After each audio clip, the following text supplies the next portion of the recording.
interview et j'ai en face de moi Vanessa.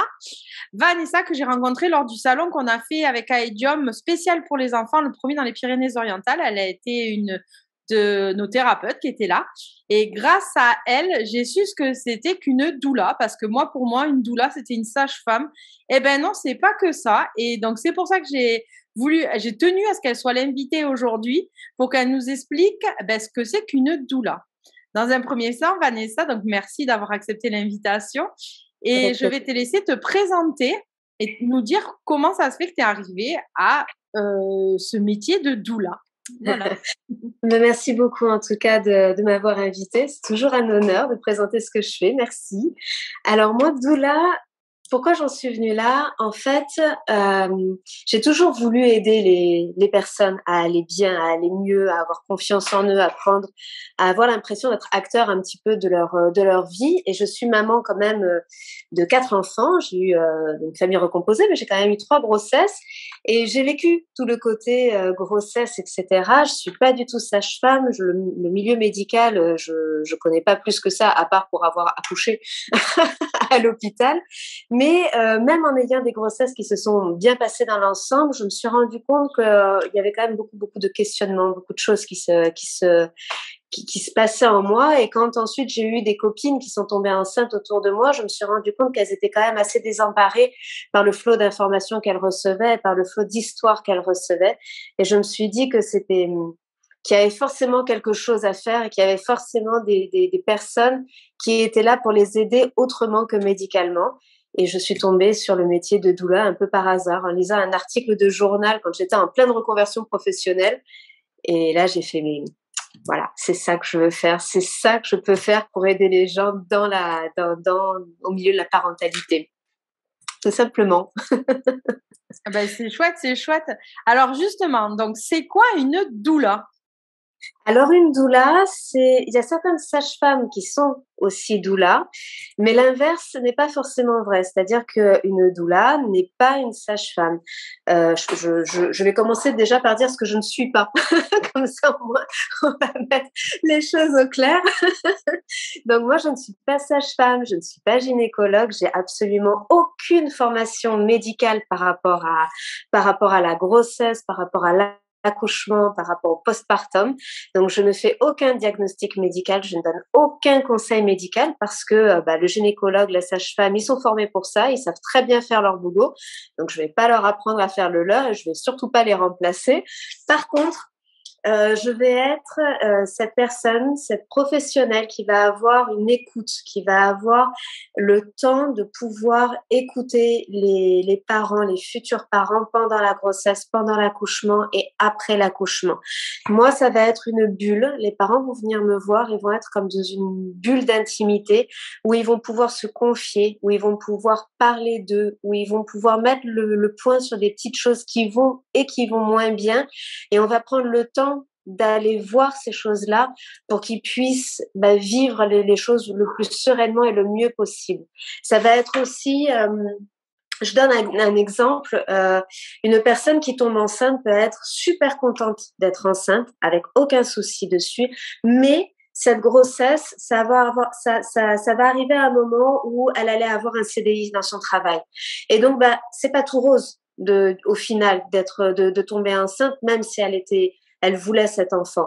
Et parfois, la personne va se sentir obligée soit de se taire parce que félicitations, t'es enceinte, tu dois être contente. Et elle va pas oser dire parce qu'elle sera pas forcément reconnue dans ses sentiments d'ambivalence en fait. Et elle va pas savoir trop en parler, elle va pas pouvoir en parler et ça va entacher un peu sa grossesse et ça va créer derrière un effet boule de neige sur des mots qu'elle va pouvoir ressentir, sur des malaises, sur des ressentiments en elle-même, etc. Et c'est plus important qu'on ne le pense finalement. Donc avec moi, elle va pouvoir en parler justement parce qu'elle va avoir cet accueil en fait de tout ça. Il y aura pas de jugement. Moi, je suis une personne extérieure à sa famille, extérieure à son entourage. Donc, elle va pouvoir me parler vraiment totalement librement, comme de la sexualité, comme de ses peurs de l'accouchement, comme peu importe.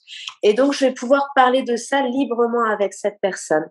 Ensuite, je vais aussi pouvoir parler du postpartum, mais de le préparer avec les futurs parents parce que autant pendant la grossesse, les parents sont suivis médicalement, donc il y a un certain suivi quand même par rapport à un professionnel.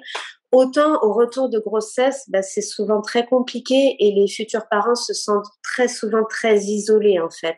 Ils n'ont pas forcément la famille autour ou la famille travaille. Il y a quand même le baby blues qui est présent. Il y a énormément de dépression. Et je sais qu'au niveau de la CEPAM, ils viennent de mettre en place des choses par rapport aux sages-femmes avec 2 rendez-vous postpartum qui sont mis en place pour les futurs parents. Mais parfois, c'est pas suffisant et ils se sentent démunis. Et moi, mon rôle, ça va être de préparer un petit peu ce postpartum pour qu'ils se sentent un peu moins démunis, pour qu'ils sachent ce qui va se passer, pour qu'ils aient une idée de ce qui va se passer, même si c'est de la théorie, et pour mettre en place des choses simples, entre guillemets, quand on les met en place en amont, mais qui peuvent faire toute la différence au retour de la maternité. Et ça, ça va permettre aux futurs parents d'être un peu plus organisés, entre guillemets, dans le sens où il y a quand même les hormones, il y a quand même la fatigue, il y a quand même tout le questionnement autour de la parentalité qui vont se poser à eux. Mais si déjà, je dis n'importe quoi, ils se sont arrangés sur qui fait le ménage, qui fait les courses, est-ce qu'il y a quelqu'un qui va venir nous aider tel et tel jour, ça va être autant de tracas en moins à se faire et plus de concentration sur l'adaptation à bébé ou à la fratrie qui vient d'arriver dans la famille. Donc moi, je travaille beaucoup là-dessus aussi parce que c'est essentiel pour le bien-être de tous et l'adaptation maximale en fait. Donc on va vraiment travailler là-dessus. Et au niveau de l'accouchement, ça va pas être du côté médical. D'ailleurs, les futurs parents peu importe leur façon de vouloir l'accouchement, ça veut dire ils peuvent vouloir la péridurale ou pas la péridurale ou un accouchement par césarienne si elle est programmée. Je suis tous les parents, que ce soit des monoparentalités, parents hétérosexuels, parents homosexuels, voilà, tout type. Il y a pas de case en fait. C'est vraiment pour tout le monde. Voilà, les personnes qui veulent allaiter, pas allaiter, peu importe. La parentalité, elle est la même pour tout le monde. Donc je vais suivre toutes ces personnes-là, mais par contre le jour de l'accouchement, je vais les préparer aussi émotionnellement, donc médicalement gynécologue sage-femme, mais moi émotionnellement je vais leur parler un petit peu du rôle des hormones, de ce qui va se passer dans leur cerveau et de voir comment on peut mettre les choses en place avec ce qui sont les outils pour eux qui marchent avec eux. Et donc, je vais leur donner un éventail d'outils pour que eux choisissent et pour qu'ils soient acteurs de l'accouchement. Et on va mettre ça en place pour le jour J. Et ça soit en complément de la sage-femme et des cours de préparation à la naissance de la sage-femme qui sont vivement recommandés et que je recommande toujours. Très important. C'est clair, il y en a qui oublient que c'est important. C'est très, très important. Ça ne les remplace pas. Du coup, tu as fait une formation? Oui, j'ai fait une formation. Alors moi, j'ai été la chercher au Canada. C'était pendant le Covid, donc on ne pouvait pas bouger. De toute façon, sur place, on ne pouvait aller nulle part.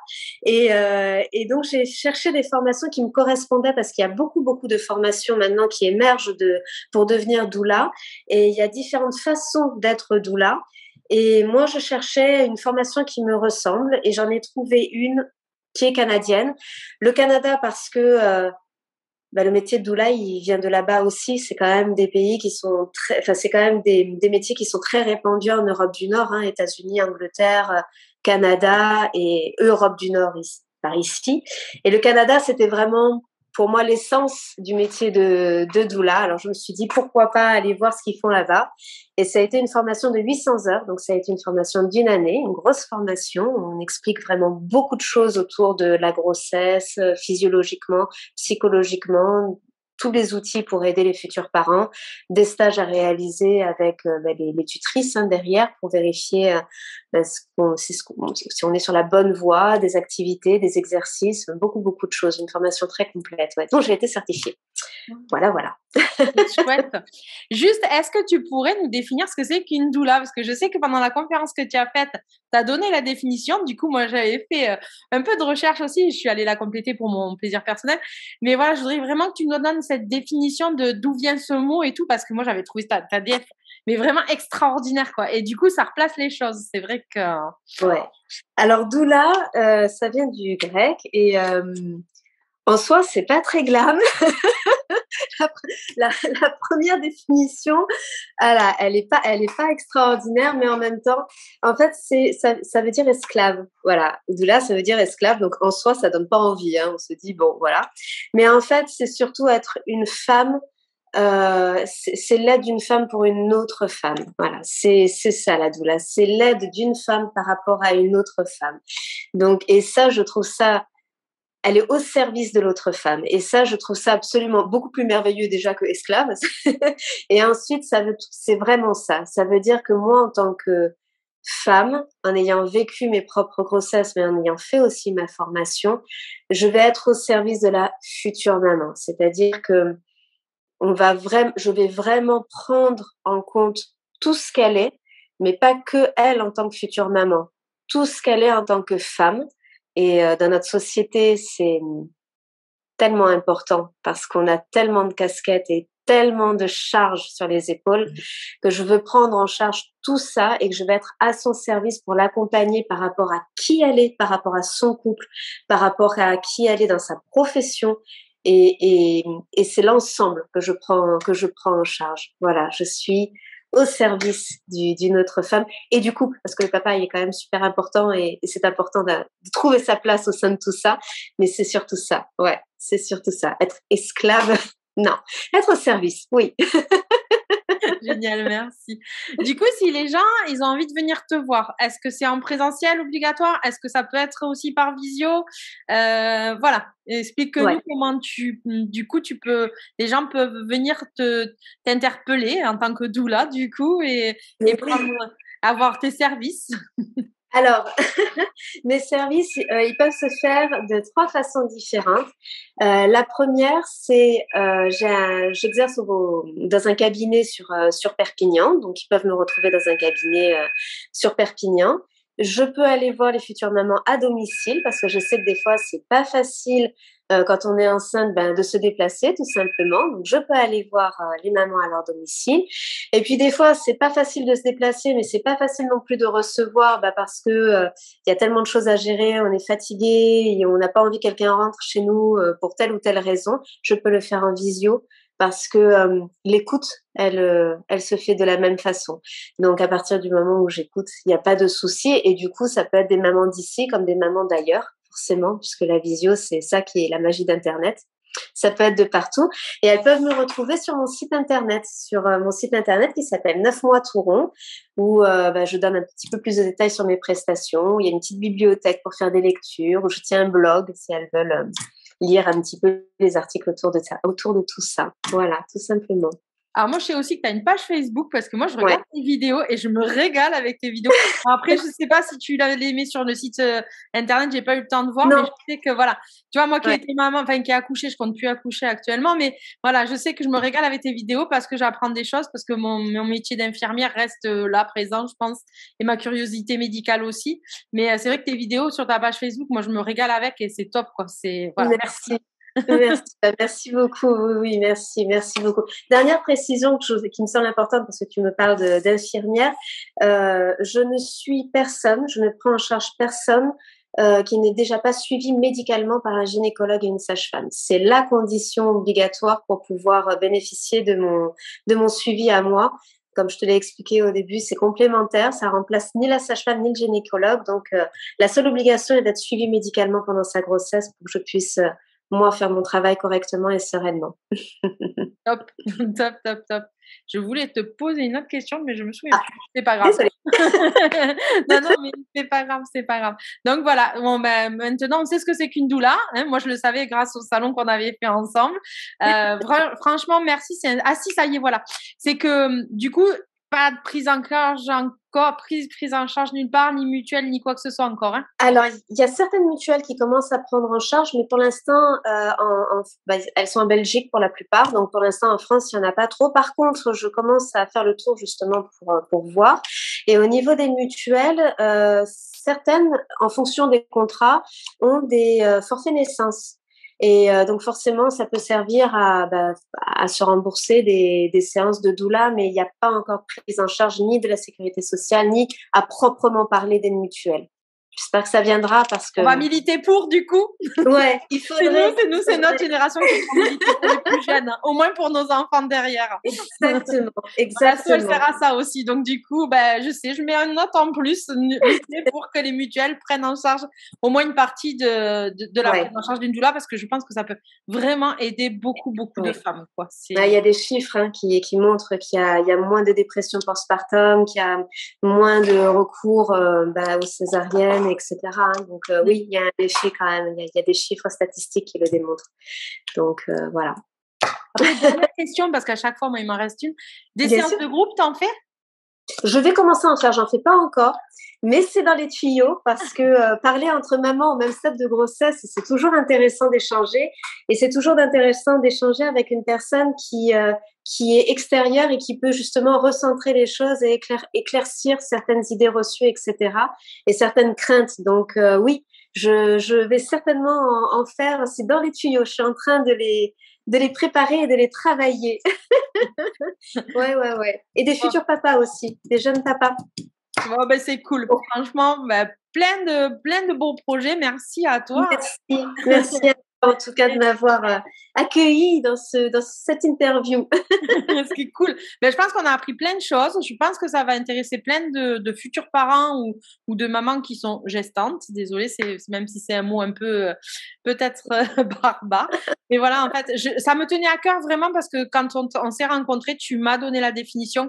Elle est, voilà, même si derrière, c'est pas très joli l'origine du mot, franchement, c'est un beau métier que toutes les doulas de France vous faites. Voilà. Merci beaucoup. C'est très gentil. Merci. Merci à tout le monde. Merci Vanessa. Au revoir.